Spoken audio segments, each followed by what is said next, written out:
kita benar-benar bisa belajar bahwasannya tidak melulu hanya sekedar plan dan lain-lainnya. Tapi kembali lagi saya ingatkan berulang, mempelajari sistem bisnis yang akan kalian create atau yang akan kalian bangun.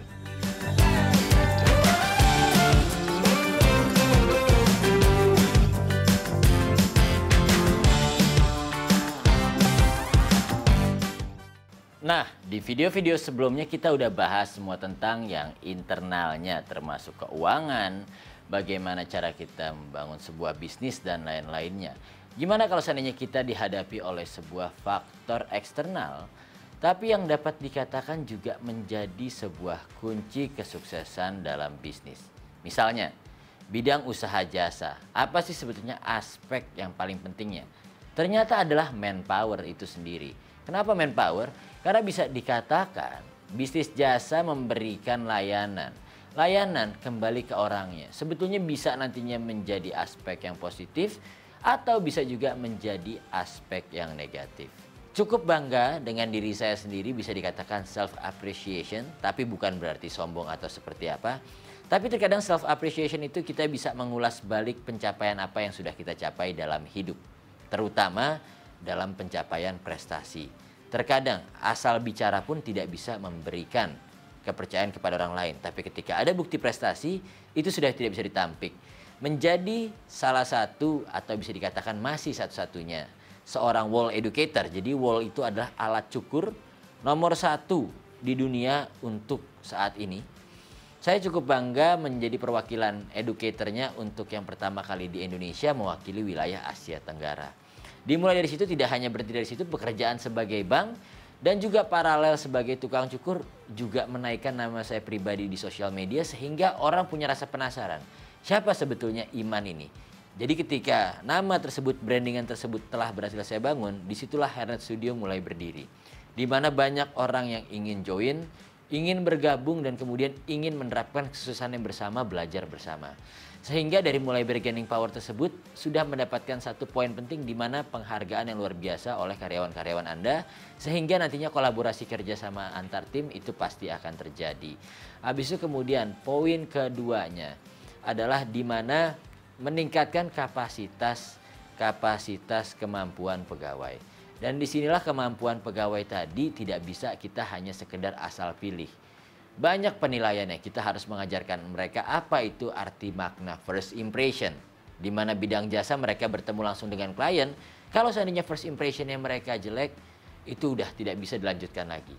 Belajar dari hal yang sederhana, selamat pagi, selamat siang, selamat sore, selamat malam.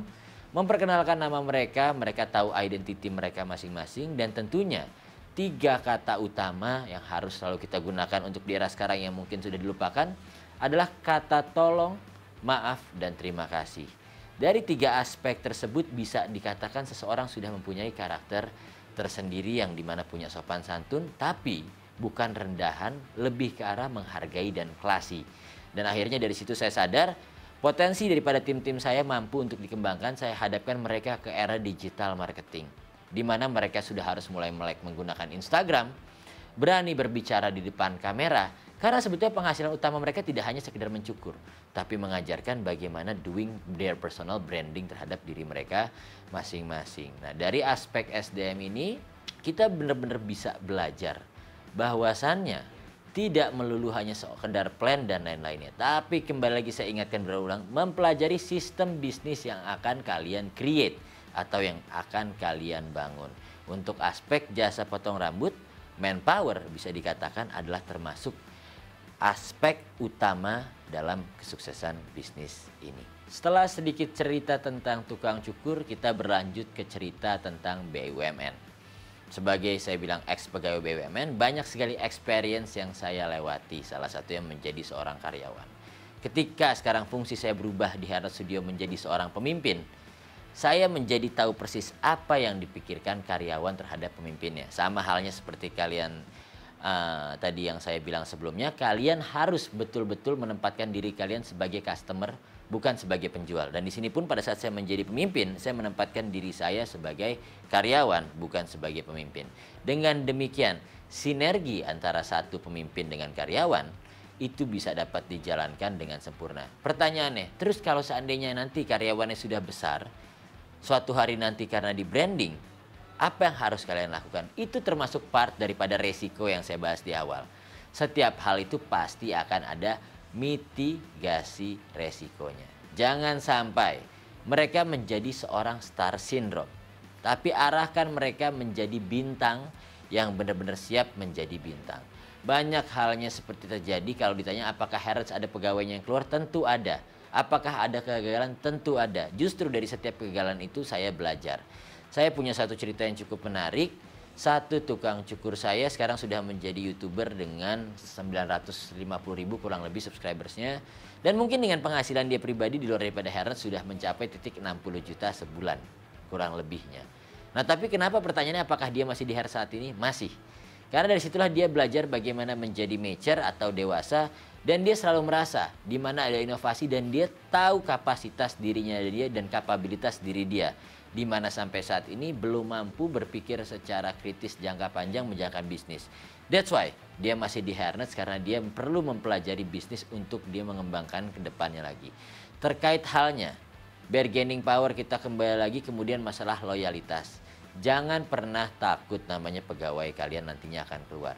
Anggaplah pegawai kalian itu seperti anak kalian. Ketika nanti suatu hari kalian sudah punya anak dan anak kalian harus menikah, secara otomatis anak kalian akan meninggalkan orang tuanya. Tempatkan diri kalian sebagai orang tua daripada pegawai-pegawai kalian.